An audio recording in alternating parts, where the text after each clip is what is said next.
구독과 좋아요는 다음 분석을 만드는 가장 큰 힘이 됩니다. 여러분, 반갑습니다. 지금 세계 배드민턴계의 판도를 완전히 바꾸고 있는 이름이 있습니다. 바로 2025년의 안세영 선수입니다. 배드민턴이라는 종목이 생긴 이래 단일 시즌 상금으로 100만 달러의 벽을 넘어선 최초의 인물로 기록되었죠. 문득 궁금해지지 않으신가요? 과연 안세영 선수가 한 해 동안 벌어들이는 실제 수입은 어느 정도일까요? 대회 상금만 100만 달러에 스폰서 계약 규모는 수십억 원대에 이르지만 의외로 광고 모델로는 거의 나서지 않습니다. 심지어 2026년 시즌 개막 후 불과 12일 만에 BWF 월드 투어에서 연달아 우승하며 상금으로만 16만 8천 달러를 확보했습니다. 이번 시간에는 단순히 액수만 늘어놓는 것을 넘어 안세영 선수의 수입이 어떤 방식으로 구성되는지 그 내부 구조를 샅샅이 파헤쳐 보겠습니다. 안세영 선수의 연봉에 이토록 관심이 쏠리는 까닭은 한 개인의 소득 수준을 넘어선 의미를 담고 있기 때문입니다. 바로 그녀의 수입 체계가 한국 스포츠계의 고질적인 문제점들을 수면 위로 끌어올리는 계기가 된 것이죠. 세계 랭킹 1위, 올림픽 챔피언이라는 화려한 타이틀에도 불구하고 정작 국내에서는 소속팀 제도와 협회 규정이라는 틀에 갇혀 낮은 대우를 받아야만 했습니다. 이는 선수의 업적과 그에 대한 보상 사이에 얼마나 큰 간극이 존재했는지를 단적으로 보여주는 사례입니다. 더 나아가 기업팀 소속 선수라는 현재의 시스템이 과연 한 선수의 발전 가능성과 정당한 권익을 제대로 지켜주고 있는지에 대한 근본적인 물음을 던지게 합니다. 안세영 선수가 벌어들인 수입은 단순한 개인의 재산을 의미하는 것이 아닙니다. 선수로서의 권리, 계약의 자율성, 그리고 보상체계의 공정성과 같은 복잡한 논의들이 응축된 상징적인 결과물인 셈입니다. 그렇기에 그녀의 수입 구조를 분석하는 것은 한 명의 슈퍼스타를 조명하는 것을 넘어 한국 스포츠 산업의 현주소를 진단하고 앞으로 나아갈 방향을 모색하는 중요한 과정이라 할 수 있습니다. 안세영 선수의 전체 수입 가운데 가장 투명하고 이견이 없는 부분은 단연 대회 상금입니다. 이것이야말로 협회의 규제나 소속팀과의 계약 같은 외적인 변수와는 상관없이 오로지 선수의 실력만으로 결정되는 순수한 가치이기 때문입니다. 2023년에 안세영 선수는 총 62만 8,020달러의 상금을 획득해 BWF 전체 상금 순위 2위에 이름을 올렸습니다. 당시 남자 단식 최강자였던 빅토르, 악셀센과 비교해도 그 차이가 1070달러에 불과했는데 이는 여성 선수임에도 불구하고 이미 세계 최고 수준의 수입을 올리고 있었다는 증거였습니다. 그리고 마침내 2025년 이 모든 흐름이 역사를 새로 쓰는 순간을 맞이합니다. 월드 투어 파이널 정상에 오르면서 연간 누적 상금 100만 3,175달러라는 대기록을 세웠습니다. 배드민턴 종목에서 단일 시즌 상금 100만 달러 시대를 연 최초의 선수로 등극한 것입니다. 바로 이 시점을 계기로 안세영은 더는 유망주나 기대주가 아닌 명실상부한 세계 최고의 수입을 올리는 선수로서 자신의 압도적인 위치를 숫자로 입증해 보였습니다. 2026년은 시작부터 남달랐습니다. 시즌의 막이 채 오르기도 전인 단 12일 동안 무려 16만 8천 달러라는 상금을 벌써부터 챙겼습니다. 1월에 열린 말레이시아 오픈 슈퍼 1000 대회에서 3년 연속 우승이라는 위협을 달성하며 10만 1,500달러를 거머쥐었고 연이어 며칠 뒤에 열린 인도 오픈 슈퍼 750 대회마저 제패하며 6만 6,500달러를 보탰습니다. 이는 보통 선수들이 한 시즌 내내 벌어도 힘든 액수를 단 2번의 대회 참가만으로 달성했다는 의미입니다. 더욱 놀라운 사실은 이것이 일회성의 행운이 아니라는 점입니다. 슈퍼 1000과 슈퍼 750이라는 가장 힘든 수준의 대회를 연달아 치르면서도 기량의 하락 없이 정상을 지켰고 그 덕분에 1월이 채 가시기도 전에 2026년 세계 상금 순위 최상단에 자신의 이름을 올렸습니다. 이는 2025년의 신화적인 시즌이 결코 운이 아니었음을 입증하는 것이며 동시에 안세영 선수가 이제는 자신의 연간 수입까지 전략적으로 관리하는 경지에 이른 선수임을 시사하는 대목입니다. 하지만 여기서부터 문제의 본질은 더욱 복잡해집니다. 안세영 선수가 받았던 낮은 연봉은 소속팀인 삼성의 결정도 선수 개인의 협상력 부족 때문도 아니었습니다. 오롯이 시스템이 만들어낸 결과물이었습니다. 선수가 기업 소속이라 할지라도 연봉의 상한선이나 인상률 같은 핵심적인 계약 조건은 협회의 규정에 따라 정해집니다. 즉, 삼성 측에서는 세계 정상급 선수에게 걸맞은 대우를 해주고 싶어도 제도 자체가 이를 허락하지 않았던 것입니다. 기업의 자율적인 결정보다 협회의 규정이 앞서는 기형적인 구조인 셈이죠. 바로 이 지점이 한국 엘리트 스포츠가 가진 근본적인 한계를 드러냅니다. 물론 이러한 체계가 과거에는 나름의 역할을 수행하기도 했습니다. 선수 자원이 풍부하지 않고 국제 무대의 경쟁이 오늘날처럼 격렬하지 않았을 때는 모든 선수를 획일적으로 관리하는 방식이 오히려 효율적이라고 생각되었으니까요. 하지만 안세영 선수처럼 세계 무대에서 이미 그 가치를 입증받은 최상위권 선수가 나타나자 이 낡은 시스템은 성장을 가로막는 족쇄로 전락하고 말았습니다. 세계적으로 수십억 원의 부가가치를 만들어내는 선수가 국내에서는 고작 6천만 원대의 연봉에 묶여 있다는 사실은 단순한 관리 차원의 문제를 넘어 시장 경제 원리에 정면으로 위배되는 비효율 그 자체였습니다. 여기서 우리가 주목해야 할 부분은 안세영 선수가 단순히 연봉 인상만을 요구한 것이 아니라는 점입니다. 그녀가 지적하고자 했던 것은 액수가 아닌 불합리한 구조 그 자체였습니다. 아무리 뛰어난 성과를 쌓아도 보상 체계는 제자리에 머물고 세계 정상의 자리를 지켜도 계약 내용은 달라지지 않는 시스템 말입니다. 결국 선수가 이룬 위대한 업적이 국내에서는 정당한 가치로 인정받지 못하는 현실. 이것이 문제의 핵심이었습니다. 낮은 연봉은 그 모순적인 상황이 낳은 가장 눈에 띄는 결과물에 불과했습니다. 그리고 이러한 부조리는 또 다른 잠재적 위험을 품고 있었습니다. 가령 안세영 선수가 삼성이라는 든든한 대기업의 지원을 받지 못했거나 국제대회 우승 상금과 같은 추가적인 수입이 없었다면 선수 생활 자체가 훨씬 더 위태로웠을지 모릅니다. 이는 곧 한국의 스포츠 시스템이 세계 최정상급 선수를 적극적으로 보호하고 육성하기보다는 선수 개개인의 역량과 외부 수입에 기대어 현상을 유지하는 방식으로 운영되고 있었다는 뜻입니다. 이러한 상황은 장기적으로 재능 있는 유망주들이 우리나라 스포츠 시스템을 외면하게 만드는 결정적인 계기가 될 수 있습니다. 안세영 선수의 낮은 연봉 문제는 한 개인의 보상 차원을 넘어선 사안이었습니다. 이는 한국 스포츠계가 실력보다는 규정을 우선시하는 현실을 보여주는 명백한 증거였으며 기업과 협회, 그리고 선수 개인 간의 권리와 책임이 얼마나 불균형한지를 드러내는 대표적인 사례였습니다. 이러한 구조적 모순이 해결되지 않는다면 또 다른 세계 최정상 선수가 나타나도 똑같은 논란이 되풀이될 수밖에 없습니다.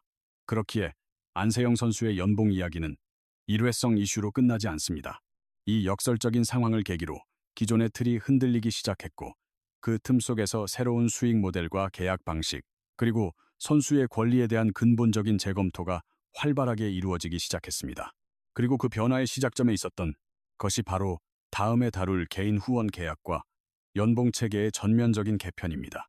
2025년을 분기점으로 전체적인 판도가 명확하게 뒤바뀝니다.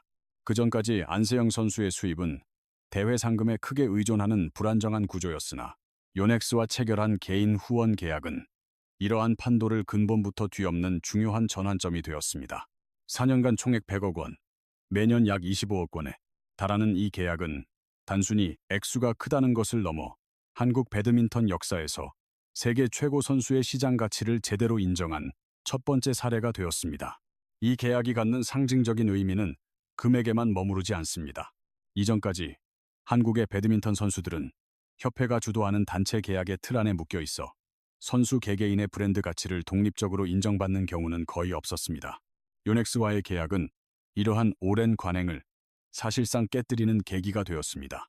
안세영 선수는 이제 팀에 소속된 선수를 넘어 세계 시장에서 독자적으로 가치를 평가받는 하나의 브랜드가 되었고 몸값의 기준선 또한 국내 규정이 아닌 국제적인 기준으로 격상되었습니다. 특히 눈여겨볼 부분은 리닝 측의 더 좋은 제안을 거절했다는 점입니다. 리닝은 총액 면에서 더 유리한 100만 달러 규모의 계약을 제안한 것으로 알려졌지만 안세영 측은 그 손을 잡지 않았습니다. 그 이유는 간단하면서도 명확했습니다. 당장 눈앞의 이익보다 선수로서의 기량을 유지하고 커리어를 길게 이어가는 것이 더 중요하다고 판단한 것입니다. 새로운 장비에 적응해야 하는 위험 부담과 부상 관리, 기존 훈련 체계와의 연속성 등을 종합적으로 고려했을 때 요넥스와의 동행이 장기적으로 더 현명한 선택이라는 결론을 내렸습니다. 이 결정은 안세영 선수가 단순히 뛰어난 스타를 넘어 자신의 선수 인생을 주도적으로 설계하는 단계에 이르렀음을 보여주는 대목입니다. 요넥스와의 계약은 장비 지원은 물론 선수 맞춤형 기술 컨설팅, 의료 및 재활 협력, 그리고 브랜드 관리까지 포함하는 포괄적인 파트너십으로 평가받습니다. 즉, 이 계약은 수입을 늘리기 위한 수단이라기보다는 선수의 경기력을 보호하고 선수 생명을 연장하기 위한 통합 지원책에 가깝습니다. 그 결과 안세영 선수의 수입원은 단기 성과에 좌우되던 구조에서 벗어나 장기적으로 안정적인 형태로 바뀌었습니다. 이 시점부터 안세영 선수의 수입은 더 이상 삼성팀 소속 선수의 급여만으로 설명될 수 없게 되었습니다. 대회 상금은 성과에 따른 추가 수입으로, 삼성의 연봉은 기본적인 안전장치로 기능하며 요넥스와의 계약이 연간 수입의 가장 큰 기둥이 되는 다각화된 구조가 완성된 것입니다. 이는 협회 규정이라는 틀에 갇혀있던 연봉의 한계를 개인의 가치를 통해 정면으로 넘어선 사례입니다. 결과적으로 요넥스와의 계약은 안세영 선수 개인의 수입을 높인 사건일 뿐만 아니라 한국 배드민턴 선수들의 몸값이 어디까지 성장할 수 있는지를 보여준 새로운 기준이 되었습니다. 세계 최고는 세계 최고의 대우를 받아야 한다는 단순한 원칙이 이 계약을 통해 비로소 현실화된 것입니다. 그리고 이러한 변화는 이후 광고 전략과 수입 관리 방식의 변화로 자연스럽게 이어졌습니다. 흥미로운 지점은 안세영 선수의 전체 수입에서 광고가 차지하는 비중이 현저히 낮다는 점입니다. 세계 챔피언이자 올림픽 금메달리스트라는 위상을 생각하면 수많은 광고 제의가 쏟아지는 것이 당연하지만 실제로는 삼성생명과 일부 금융권 광고를 제외하고는 대부분의 제안을 정중히 거절해왔습니다. 이는 기회가 부족해서가 아닌 뚜렷한 목적을 가진 전략적인 선택이었습니다. 안세영 선수 측이 꾸준히 내세워온 원칙은 분명합니다. 지금은 수익을 극대화할 때가 아니라 경기력을 최우선으로 지켜야 할 때라는 확고한 판단 때문입니다. 광고 촬영이나 홍보 활동이 훈련의 흐름을 깰 수 있고, 지나친 노출은 체력적인 부담뿐 아니라 집중력을 떨어뜨릴 위험이 있기 때문입니다. 특히 매년 전 세계를 무대로 투어를 소화해야 하는 배드민턴의 특성상 일정 관리가 곧 성적과 직결됩니다. 또 다른 배경에는 브랜드 가치 관리라는 측면도 있습니다. 단기간에 너무 많은 광고에 등장하면 선수 이미지가 쉽게 소모될 수 있다는 사실을 안세영 선수 측은 정확히 파악하고 있습니다. 지금 당장은 희소성을 지키는 것이 장기적으로 훨씬 이득이라는 계산이 깔린 것입니다. 광고 출연을 최소화하는 대신 오직 경기 결과와 기록으로 자신의 브랜드를 쌓아 올려 은퇴 시점이나 커리어 후반부에 더 가치 있는 장기 계약을 이끌어내려는 큰 그림을 그리고 있습니다. 이러한 선택의 타당성은 이미 요넥스 계약과 대회 상금만으로도 충분히 증명되고 있습니다. 안세영 선수는 광고 수익에 기대지 않고도 매년 수십억 원대의 안정적인 수입을 확보하고 있으며, 이는 외부 요인에 흔들리지 않고 오롯이 경기에만 집중할 수 있는 환경을 제공합니다. 다시 말해서 광고를 줄여서 손해를 본 것이 아니라 광고 없이도 충분히 자립할 수 있는 단단한 기반을 먼저 구축한 것입니다. 결론부터 말하자면 현재 광고를 자제하는 모습은 소극적인 선택과는 거리가 멉니다. 이것은 선수 생활 전체를 내다보고 세운 장기적인 수익 계획이며, 눈앞의 현금보다 선수로서의 생명력과 대중의 신뢰를 더 중요하게 여긴 판단의 결과입니다. 그래서 지금 당장 안세영의 행보가 조용해 보일지 몰라도 바로 그 침묵이 미래 가치를 극대화하는 가장 강력한 무기가 되고 있다는 분석이 지배적입니다. 자, 이제 구체적인 숫자들을 종합해서 결론을 내려보겠습니다.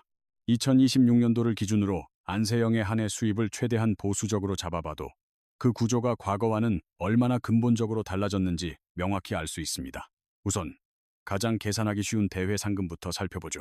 2025년에만 상금으로 100만 달러를 넘겼고, 2026년에는 고작 1월 두 대회에 출전해서 벌써 16만 8천 달러를 손에 쥐었습니다. 이 말은 연간 15억 원 이상의 상금은 이제 기본값으로 깔고 간다는 의미입니다. 이 수입은 선수의 성적이 뒷받침되는 한 가장 확실하면서도 투명하게 들어오는 돈입니다. 여기에 요넥스와 맺은 개인 후원 계약이 추가됩니다. 4년간 총 10억 원에 달하는 이 계약을 연 단위로 나누면 약 25억 원에 해당하는데, 이는 대한민국 배드민턴 역사에 유례가 없는 파격적인 액수입니다. 이것은 단순히 장비를 지원받는 차원을 넘어 선수의 기량 유지와 장기적인 선수 생활을 보장하는 조건이 담겨 있다는 점에서 단순 스폰서십이 아닌 사실상 연봉의 핵심 기둥 역할을 하고 있습니다. 그리고 삼성생명 소속 선수로서 지급받는 연봉과 각종 성과급을 더하면 매년 약 2억에서 3억 원가량이 추가로 들어옵니다. 과거에는 이 소속팀 연봉이 논란의 핵심이었지만 이제는 전체 수입 규모에서 보면 부수적인 부분으로 바뀌었습니다. 이 모든 걸 다 합치면 안세영이 한 해 벌어들이는 총 수입은 대략 40억 원 안팎이 됩니다. 달러로 바꾸면 연간 300만에서 370만 달러에 이르는 수준이죠. 하지만 여기서 정말 주목해야 할 것은 금액의 규모 그 자체가 아닙니다. 훨씬 더 중요한 변화는 수입의 질적인 측면에 있습니다. 과거의 안세영이 협회의 규정과 낡은 시스템에 갇혀있던 저평가된 세계 1위였다면 현재의 안세영은 자신의 성적과 브랜드 가치, 그리고 계약이 하나의 시스템처럼 맞물려 돌아가는 새로운 수익 모델의 주인공이 된 셈입니다. 이 새로운 모델은 광고에 목매지 않으면서도 오직 경기력이라는 선수의 본질적인 가치만으로 엄청난 부를 창출하는 방식입니다. 쉽게 말해, 이건 단순히 돈을 많이 버는 선수의 이야기가 아니라 한국 스포츠계에서는 보기 드물게 선수 개인이 중심이 되는 경제 시스템이 성공적으로 구축된 사례라는 겁니다. 우리가 안세영의 연봉을 계산하는 것은 한 명의 스타가 이룬 성공을 넘어 한국 스포츠 산업의 패러다임이 어디까지 진화할 수 있는지를 목격하는 과정과도 같습니다. 이 숫자들은 우리에게 결코 간단하지 않은 메시지를 던집니다.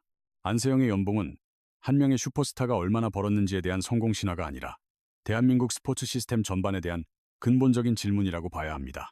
세계 랭킹 1위이자 올림픽 챔피언, 그리고 역사상 처음으로 한 해 상금 100만 달러 시대를 연 선수가 어째서 불과 몇 년 전까지만 해도 낮은 연봉을 받는 선수로 취급받아야 했는가? 바로 이 의문에서 모든 이야기는 시작됩니다. 이는 선수의 협상 능력 부족 같은 개인적인 문제가 아니라 성과에 대한 보상이 철저히 분리되어 운영되던 시스템의 구조적인 문제였습니다. 이 지점에서 자연스럽게 두 번째 질문이 나옵니다. 그렇다면 왜 이 낡은 구조는 무너질 수밖에 없었을까요? 안세영의 사례는 특별한 예외가 아니라 기존의 낡은 시스템으로는 더 이상 세계 최고 수준의 선수를 품을 수 없다는 명백한 증거였습니다. 세계 무대에서 이미 수백만 달러의 가치를 스스로 입증한 선수를 국내 규정이라는 족쇄로 묶어두려는 순간 그 시스템은 선수를 보호하는 게 아니라 오히려 가치를 갉아먹는 손실을 유발하게 됩니다. 결국 이 시스템을 바꾼 힘은 개인의 욕심이 아닌 살아남기 위한 생존의 논리였습니다. 안세영의 연봉 문제는 그 시스템의 균열이 표면으로 드러난 신호탄이었던 셈입니다.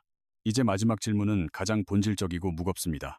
과연 기업은 선수를 어디까지 품고 책임져야 하는가? 삼성과 안세영의 파트너십은 이제 단순한 고용주와 직원의 관계를 넘어 한 선수의 경력 전체를 어떻게 관리하고 성장시킬 것인가에 대한 고민으로 진화하고 있습니다. 연봉 책정부터 계약 조건, 부상 회복 지원, 그리고 장기적인 가치 상승까지 고려하는 이런 방식은 과거 협회가 모든 것을 통제하던 모델과는 완전히 다른 차원의 접근법입니다. 이것은 특정 선수에게 주는 특혜가 아니라 세계 최고 수준의 인재라는 자산을 어떻게 다뤄야 하는지에 대한 기업의 가장 이성적인 판단에 가깝습니다. 결국 안세영의 연봉이 제기하는 질문들은 선수 한 명의 이야기로 끝나지 않습니다. 이 숫자들은 한국 스포츠계가 지금 어떤 잣대로 선수의 가치를 매기고 어디까지 책임감을 가져야 하며 어떤 시스템으로 미래를 준비해야 하는지를 우리 모두에게 묻고 있습니다.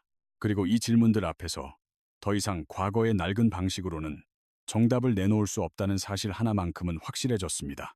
여러분의 생각은 어떠신가요? 안세영 선수의 연봉이 과하다고 생각하시나요? 아니면 너무나도 당연하고 뒤늦은 보상이라고 보시나요?